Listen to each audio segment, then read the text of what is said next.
우리 이 시간 예배를 위해서, 말씀을 위해서 함께 마음을 모아 기도하는 시간 갖도록 하겠습니다. 함께 기도하겠습니다. 참으로 고마우신 아버지 하나님 감사합니다. 시간한 기도 완전하신 나의 오늘 저희들 말씀의 자리로, 예배의 자리로 난 함께 모이게 하시는 그의 길로 날 인도하소서. 행하신 모든 일 주님의 영광 하나님께서 택하시고 다 경배합니다. 예배합니다.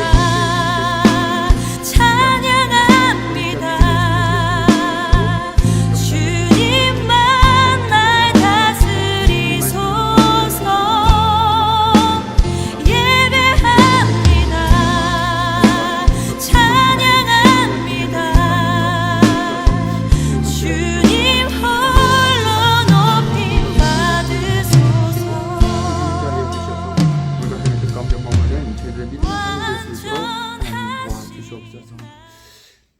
우리 삶을 주관하신 아버지 하나님, 우리가 깨닫든지 깨닫지 못하든지 우리들의 삶 속에 늘 함께 하시고 오늘도 특별히 저희들을 말씀과 예배의 자리로 인도해 주신 은혜에 감사를 드립니다. 오늘도 저희들 겸손히 물 끓고 주님 앞에 나아가 하나님의 말씀을 듣고자 합니다. 하나님의 말씀을 듣고 잊어버린 자들이 아니라 그 말씀을 듣고 삶 속에서 살아내는 우리 귀한 청년들의 삶이 될 수 있도록 하나님 도와주시옵소서. 오늘도 부족한 주의 종을 하나님의 말씀을 세우는 자로 세우셨습니다. 주의 종은 모습은 감춰주시고 오직 하나님의 말씀만이 이 시간 우리들의 심령 가운데 울려 퍼질 수 있도록 주님 역사하여 주시옵소서. 모든 것 하나님께 감사드리며 예수 그리스도 이름으로 기도드립니다. 아멘. 사랑하고 사랑하는 우리 속초교회 청년부 주 예수 그리스도 이름으로 축복하고 또한 축복합니다. 한 가지 안타까운 것은 근 1년간 우리와 함께 신앙생활을 했던 우리 이동환 청년이 또 이제 직장 발령으로 인해서 우리의 곁을 떠나서 어떤 타 지역에서 이제 또한 신앙생활을 하게 되었습니다. 비록 우리가 자주 만나지 못하고 그전처럼 교제할 수는 없지만 어디에 있든지 무엇을 하든지 늘 주님 안에서 승리하는 우리 이동환 청년이 될 수 있도록 또 우리가 함께 마음을 모아 기도해 주는 것이 우리에게 남겨진 몫이 아닐까 생각합니다. 생각날 때마다 우리 이동환 청년의 그 직장과 그 삶의 현장에 그리고 그 앞날에 주님께서 늘 동행해 주시기를 함께 기도해 줄 수 있는 우리 귀한 속초교회 청년부가 됐으면 좋겠습니다. 또한 저도 기도하도록 하겠습니다. 오늘 우리가 함께 나눌 말씀은요, 열왕기상 12장 25절에서 32절까지의 말씀을 중심으로 해서 자기 마음대로라는 제목으로 함께 하나님의 말씀을 나누도록 하겠습니다. 온 산하가 초록빛으로 물들어가는 봄이 무르익어가는 지금, 저는 시 한 편을 들려드리면서 오늘 말씀을 함께 나눌까 합니다. 소금이 바다의 상처라는 걸 아는 사람은 많지 않다. 소금이 바다의 아픔이라는 걸 아는 사람은 많지 않다. 세상의 모든 식탁 위에서 흰눈처럼 소금이 떨어져 내릴 때 그것이 바다의 눈물이라는 걸 아는 사람은 많지 않다. 그 눈물이 있어 이 세상 모든 것이 맛을 낸다는 것을. 루시아 시인의 소금이라는 시입니다. 소금은 우리 그리스도인들과 뗄래야 뗄 수 없는 관계에 있기 때문에 조금 더 의미 있게 다가오는 것 같습니다. 오늘 시인은 매일 밥상에 올라오는 소금을 보며 바다의 상처, 바다의 눈물이라 표현합니다. 이 시인의 시적 상상력이 부럽기까지 합니다. 어떻게 소금을 보면서 바다의 상처라고 그리고 바다의 눈물이라고 표현할 수 있을까요? 특별히 바다의 눈물이 있어 이 세상의 모든 것이 맛을 낸다는 표현이 저에게 개인적으로는 오래도록 여운이 남는 시 구절이었습니다. 그것은 아마도 우리 그리스도인의 삶이 그와 같아야 되지 않겠느냐 하는 생각 때문일 것입니다. 그러나 현실은 그렇지 못합니다. 세상에 맛을 내지 못하는 그리스도의 삶이 세상 이곳저곳에서 악취를 풍기고 있습니다. 고통 가운데 있는 이들을 어루만져 주기보다 더 큰 생채기를 내고 있습니다. 그들의 신앙의 성급함에서 나오는 말과 행동이 더 큰 고통이 되어 누군가에게는 다가갑니다. 그럼에도 그런 세상 한복판에 여전히 이 세상의 맛을 내는 건너편 작은 등불과도 같은 사람들이 있음에 소망이 있을 것입니다. 그런데 왜 그리스도인들은 세상에서 맛을 내지 못하는 것일까요? 많은 이유가 있겠지만 그 가운데 하나가 바로 저는 자기 마음대로 신앙이 아닐까라고 생각합니다. 우리는 성경에서도 이런 신앙의 모습을 찾아볼 수가 있습니다. 사사기 21장 25절 말씀은 이렇게 기록하고 있습니다.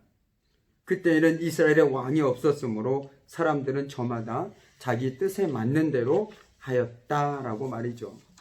여기서 이스라엘의 왕이 없었다라는 것은 말 그대로 이스라엘의 왕이 없었다라는 의미도 되겠지만 다른 의미로는 이스라엘에게는 하나님이 왕이 아니었습니까?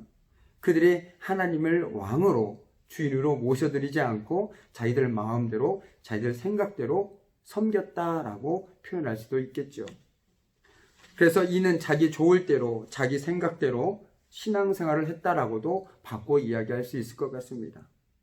사사기 시대 신앙생활을 단적으로 표현해주고 있습니다. 그런데 우리 역시 이런 신앙생활에서 자유로워 보이지만은 않다는데 안타까움이 더해지고 있습니다. 오늘 본문에서도 신앙을 자기 마음대로 이용한 사람을 만나게 됩니다.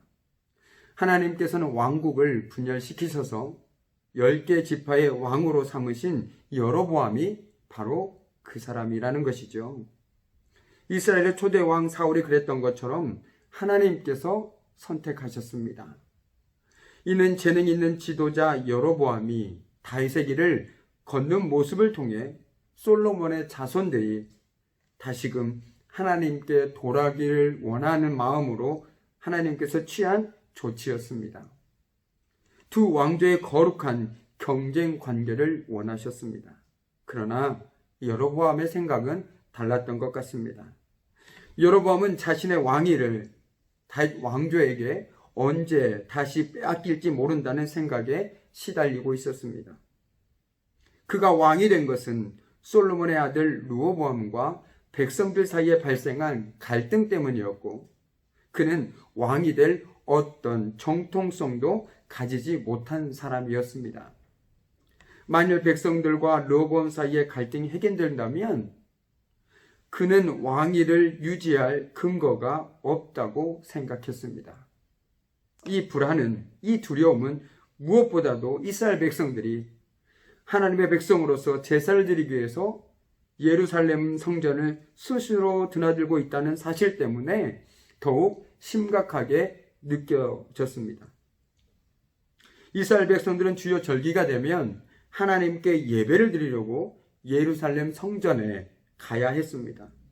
그런데 여로보암이 생각하기를 북이스라엘 백성들이 주기적으로 예루살렘으로 오가다 보면 혹시 마음이 변해서 유다 왕 르호보암을 좋아하고 따르게 될까봐 너무나도 불안했습니다.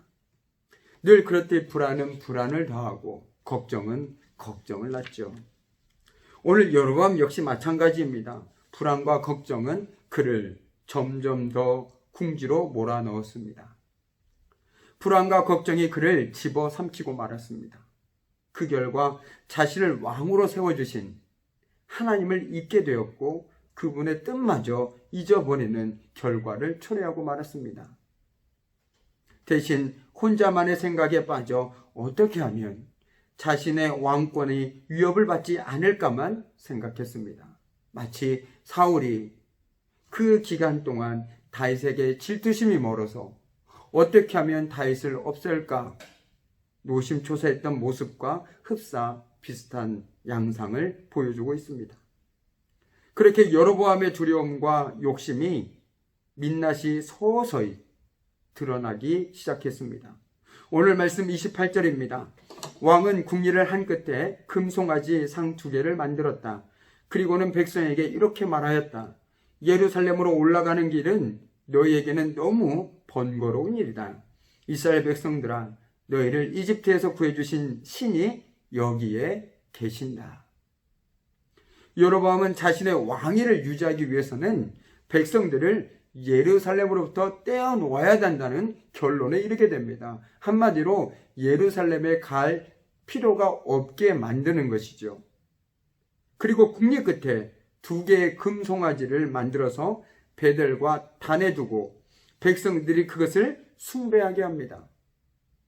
자신이 만든 신상이 바로 출애굽의 신이니 번거롭게 예루살렘까지 갈 필요가 없다는 것입니다. 그는 하나님의 말씀을 따라 왕이 되었습니다. 그리고 다윗의 길을 걷기만 하면 그의 왕위를 견고하게 하리라는 당부와 약속을 받았습니다. 그렇다면 예루살렘 성전의 문제는 그에게는 결코 어떤 위협이 될 수가 없었습니다. 왜냐하면 하나님께서 약속해 주지 않으셨습니까? 하지만 그는 자신의 힘과 모략으로 왕위를 붙들기로 합니다. 그는 가증스럽게도 그 결정을 위해 이스라엘의 종교를 이용하기도 합니다. 그에게 하나님은 그저 이용의 대상일 뿐입니다. 그 옛날 모세가 시내산에서 내려오지 않자 불안감을 달래기 위해 금송아지를 만들었던 사건과 일반이죠. 그런데 여기서 여로보암은 중요한 한 가지 사실을 잊고 있었습니다. 바로 그에게 하신 하나님의 약속이었습니다. 열왕기상 11장 38절 말씀입니다. 내가 만일 내가 명령한 모든 일에 순종하고 내 길로 행하며 내 눈에 합당한 일을 하며 내 종 다윗의 행함같이 내 율례와 명령을 지키면 내가 너와 함께 있어 내가 다윗을 위하여 세운 것 같이 너를 위하여 견고한 집을 세우고 이스라엘을 내게 주리라. 여로보암은 이 중요한 하나님의 약속을 망각하고 말았습니다. 망각은 그를 잘못된 선택의 길로 인도하였습니다. 눈앞에 문제들이 보이고 두려운 마음이 들기 시작하자 하나님의 약속의 말씀을 잊어버리고 자신의 방법대로 문제를 해결하기 시작합니다. 자신의 방법대로 문제를 해결했다는 것은 철저하게 자신의 생각과 기준에 따른 행동을 의미합니다.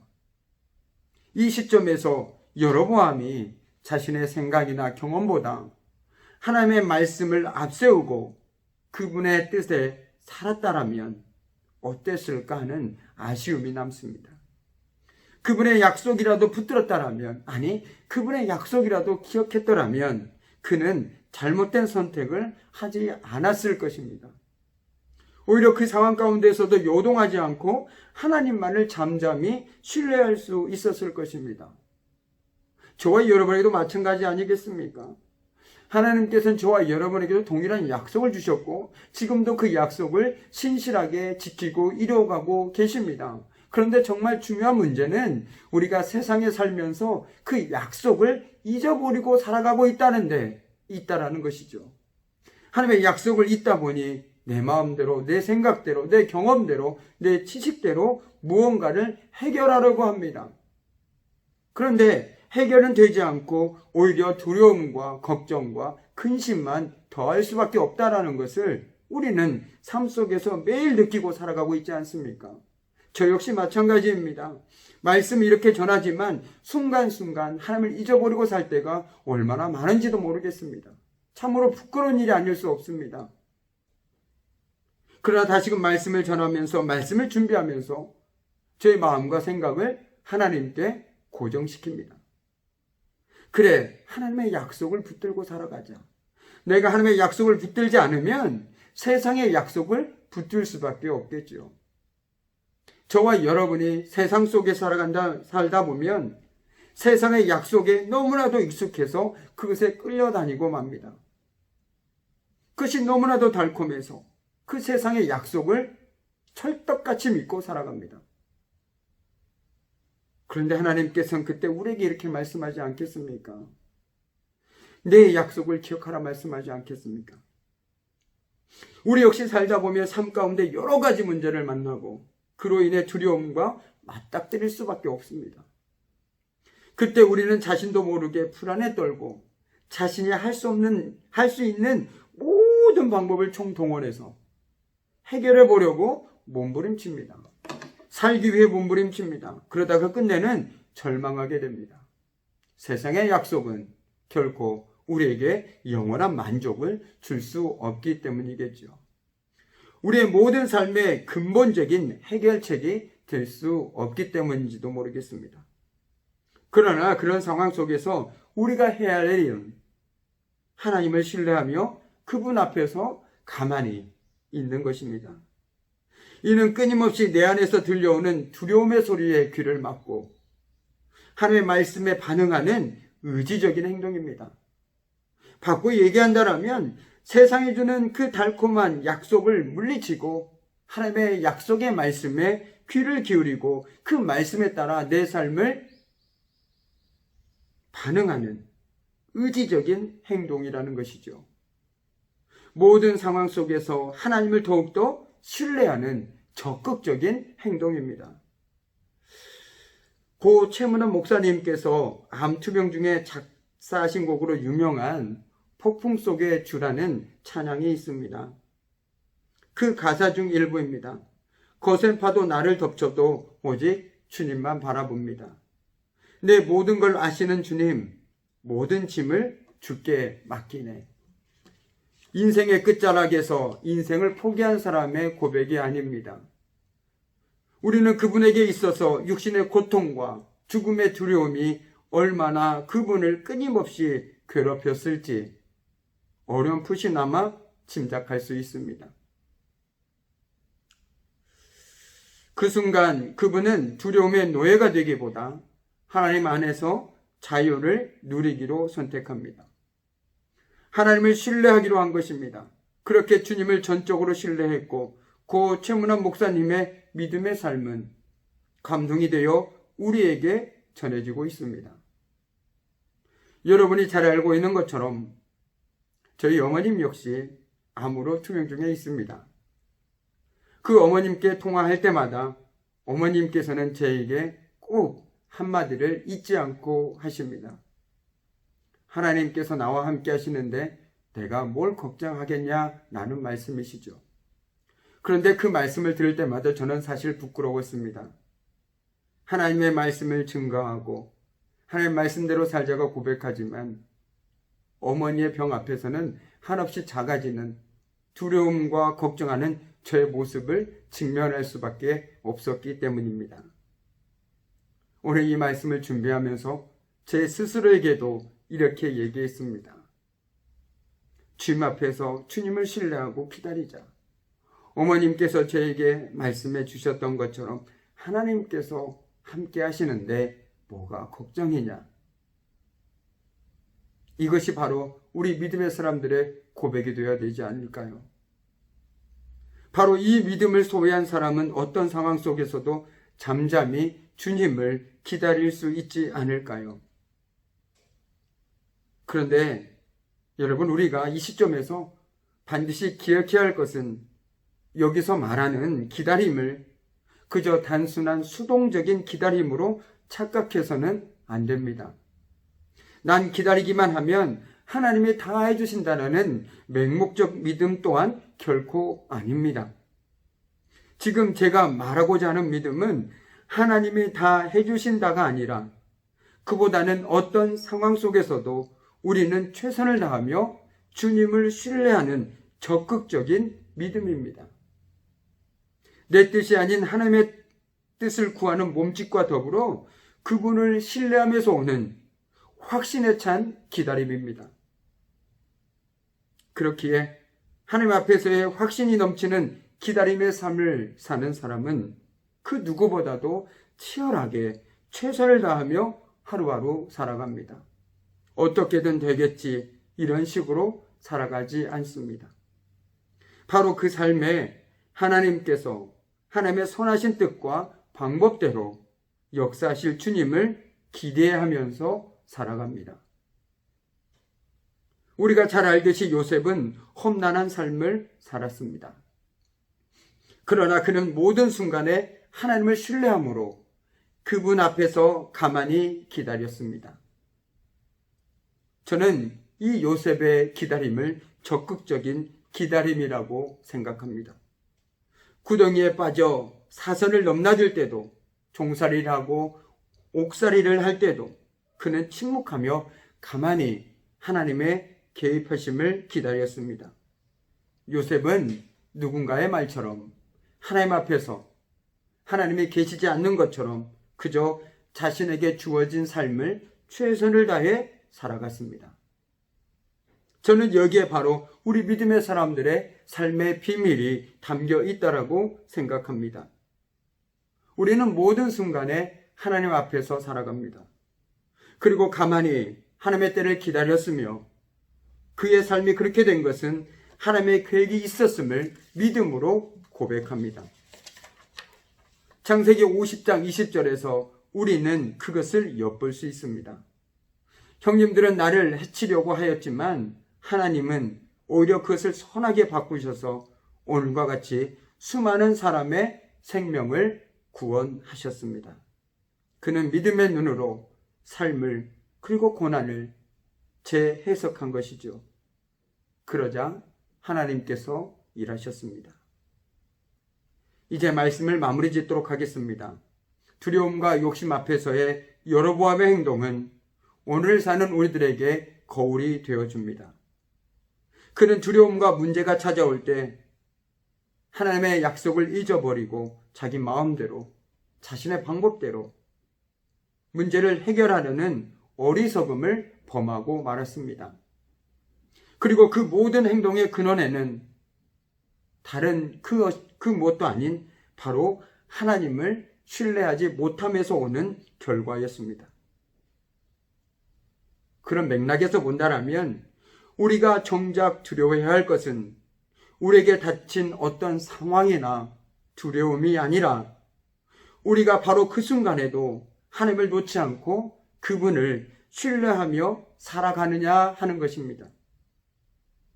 어떤 상황에서든지 하나님을 신뢰함으로 하나님 앞에서 가만히 기다릴 수 있는 우리가 되어야 하겠습니다.